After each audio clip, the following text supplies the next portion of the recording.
इतना भी नहीं माना तो 2% तो करना चाहिए, थोड़ा सा तो करो, इससे दान शुद्ध होता रहे, धन शुद्ध होता रहे।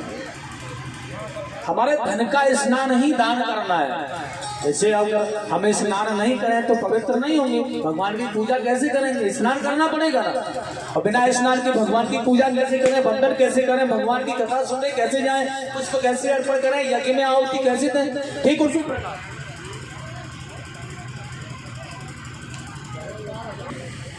तभी फल मिलेगा। और सुनो, बुरी जगह पर, बुरे जगह पर धन को खर्च करने पर, बुरे स्थानों पर लुटाने पर कुछ नहीं मिलने वाला।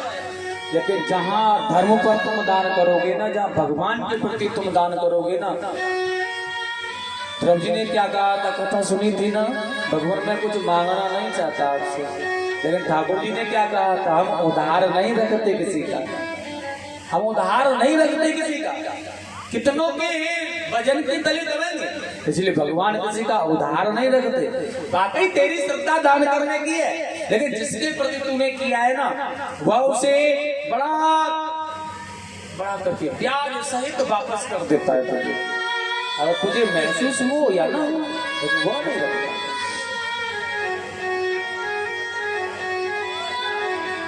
अयोध्या में आज नामकरण हुआ है, दशरथ जी महाराज बड़े प्रसन्न हुए। धीरे धीरे यह राजकुमार बढ़ने लगे, शुक्ल की चंद्रमा की भांति बढ़ते बढ़ते अपने माताओं को, पिताओं को, पारिवारिक जनों को, सभी को प्रसन्नचित्त करते हैं। ठुमक ठुमक पग धरे, जब पायल बजती है, झनकार होती है, राम जी भाइयों के साथ आते हैं, माताएं देखते हैं तो कैसा मन प्रसन्न होता है। जब हमारा पुत्र छोटा होता है, जब वह चलने लगता है तो कितना मन प्रसन्न होता है। अब दशरथ जी महाराज की मन की सीमा अभिवरण कर सकते हैं क्या? नहीं। और धीरे धीरे धीरे धीरे इसी प्रकार से चारों भाई एक साथ भोजन करते बैठ, राम जी की मर्यादा, क्योंकि उन्होंने तो माता को कहा है मर्यादा में रह करके भाइयों के साथ, पहले अपने भाइयों को भोजन कराते हैं, फिर करते हैं, पहले अपने भाइयों को खेलने के लिए खिलाते हैं, फिर खेलते हैं। राम जी बार बार भरत जी से जीतने पर भी ना हार जाते हैं, क्योंकि मेरे भाई को पवित्र मन प्रसन्न रहे, आनंद मिलता रहे, मेरे भाई को आनंद मिल रहा है, उसमें मेरी ही तो विजय है। इसलिए हार, किसी खेल में जीत तो जाते हैं, लेकिन जीतते हुए हार जाते हैं अपने भाई। ऐसा हार, माता पिता बड़ा देखते रहते, बड़ा प्रसन्न होते हैं। राम जीत करके भी हार जाता है अपने भाइयों के लिए, इन्हें प्रसन्न करने के लिए। यूं ही बढ़ते बढ़ते समय आ गया है, सबको सुख देकर सब प्रकार, जब और बड़े सुकुमार हुए, तब गुरु वशिष्ठ द्वारा इनके यज्ञोपवीत संस्कार हुए। अब तो गुरु जी ने छोड़ा नहीं, माताएं बिलाप कर रही है, रहने दो इनके लिए, यही राज घराने में शिक्षा का प्रबंध कर दो, गुरुदेव मत ले जाओ इन्हें। गुरु जी नहीं माने और वो ले गए गुरुकुल में। राजा के पुत्र हैं तो क्या इनके लिए गुरुकुल यहाँ बनाया जाएगा महलों में? गुरुकुल तो गुरुकुल है, इसलिए ले गए। वहाँ राजा का है या मंत्री का है या सेवक का है, सभी शिष्य बराबर होते हैं। और विद्यार्थी राम जी जैसा शिष्य मिल जाए तो कौन गुरु न समर्पण करना चाहता। इसलिए तब लगे सिखाने गुरु इन्हें, और विज्ञान विवेक योगियों का, तब लगे सिखाने गुरु इन्हें। अद्भुत ज्ञान दे रहे हैं, योगियों के परम ब्रह्म के तत्व की परिभाषा का ज्ञान भगवान में प्रवेश कर रहे हैं, जो परम ब्रह्म परमात्मा है। जैसे निरंतर योगी जपते रहते हैं लेकिन इसका पार नहीं पाए, उस ब्रह्म को वशिष्ठ जी ज्ञान दे रहे हैं। तब लगे सिखाने गुरु इन्हें, विज्ञान विवेक योगियों का, विज्ञान विवेक योगियों का, और उस ऊंचे पद पर पहुंच। राम जी ऐसे ग्रहण कर रहे हुए जैसे कि कुछ नहीं जानते। माँ को वचन दिया है ना उन्होंने, बिल्कुल कुछ नहीं जानते।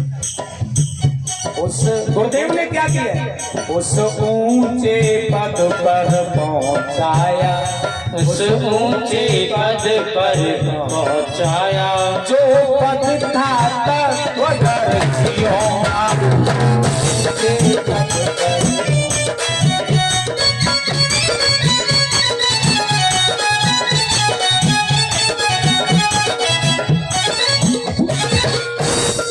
बहुत ही कम समय में भगवान राम जी ने गुरुकुल में गुरु माता का कहना, गायों की सेवा, जल भरना, समदा लाना, पूजन बनवाना, झाड़ू लगाना, सारी ही क्रियाएं करते करते परम पवित्र पद गुरुदेव से पा करके और लौट करके समस्त विद्या अर्जन करने के बाद राजमहल में आते हैं।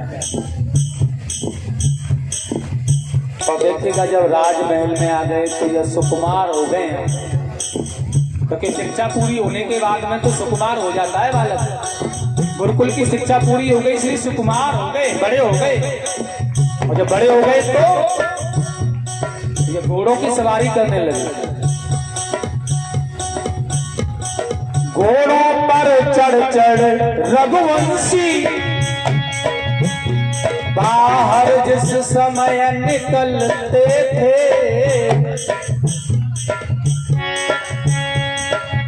फिर तो क्या था, उस समय झुंड के झुंड लोग, उस समय झुंड के झुंड लोग दर्शन के लिए उमड़ते थे, सब झुंड के झुंड लोग।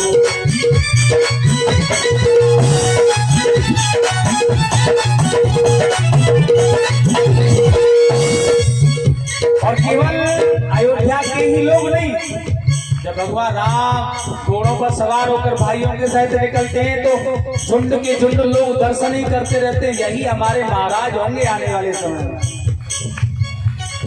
कितना आनंद आता है हमें। और उसके बाद इस और अयोध्या के वासी यह सुंदर रूप टेरते थे, ये सुंदर रूप टेरते थे, लेकिन उस ओर विमानों में चढ़कर, उस ओर विमानों में चढ़कर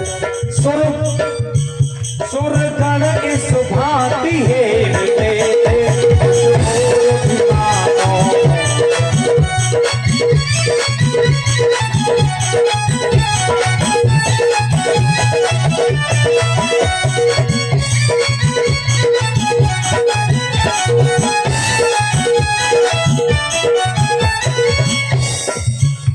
वही समय बदलता रहा, भगवान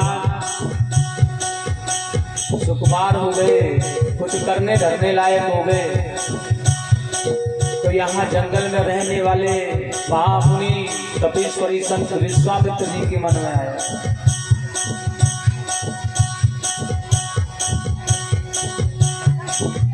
राधे तनय मन चिंता व्यापी, हर बिन मरहि न निश्चर पापी, हर बिन मरहि न निश्चर पापी। मन में विचार आ गया है, बिना भगवान के इन दैत्यों का वध नहीं होगा। राम जी ने जिन शक्तियों से दैत्यों का वध किया, वह शक्तियों को संत और ब्राह्मणों से ही पाया, बल्कि सामर्थ्यवान संतों के पास सामर्थ्य शक्तियां होने पर भी उन्होंने दैत्यों का वध नहीं किया, क्योंकि ब्राह्मणों का कर्तव्य होता है शांति प्रदान करना, किसी का वध करना नहीं, चाहे कोई किसी से कुछ नहीं कर रहा है। और यही बात इसलिए सोच लिया उन्होंने आज,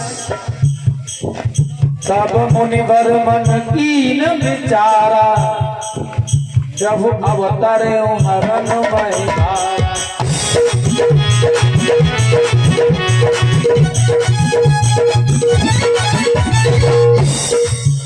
क्या था, विश्वामित्र जी के मन में आ गया भगवान का अवतार हो गया तो क्यों न चला जाए, इसलिए वो भगवान को लेने के लिए अवधनाथ दशरथ जी के यहाँ आए। और दशरथ जी के यहाँ पर जब आए, दशरथ जी महाराज ने अपने विप्र ब्राह्मणों की मंडली के सहित महामुनि विश्वामित्र का स्वागत किया, वेद मंत्रों से उच्चारण कराया, बड़ा सुंदर चरणों को धोया, चरणामृत लिया, सिंहासन पर बिठाला और बड़े सुंदर भाव से कहना प्रारंभ किया के ही कारण आगमन तुम्हारा। कैसे आए, किस कारण से, कहो सुकर तन लाभूंगा। आदेश करें, कैसे आए हो, किस लिए आए हो, क्या करूं मैं आपके लिए। और जब ऐसा कहा दशरथ जी ने तो आज वशिष्ठ जी ने कह दिया,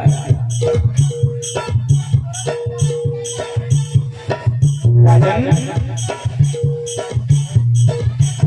मैं यज्ञ जिस समय करता हूँ दुख निश्चर मुझको देते हैं, दुख निश्चर मुझको देते हैं। जिस समय मैं यज्ञ करने बैठ जाता हूँ ना तो यह दैत्य लोग आते हैं, मलमूत्र इत्यादि रक्त डाल देते हैं और मेरा यज्ञ निष्फल कर देते हैं। दुख निश्चर मुझको देते हैं, दुख निश्चर मुझको देते हैं। और पूजा सामग्री हवन कुंड, पूजा सामग्री हवन कुंड, पूजा सामग्री हवन कुंड, पूजा सामग्री हवन कुंड। सब नष्ट भ्रष्ट कर दे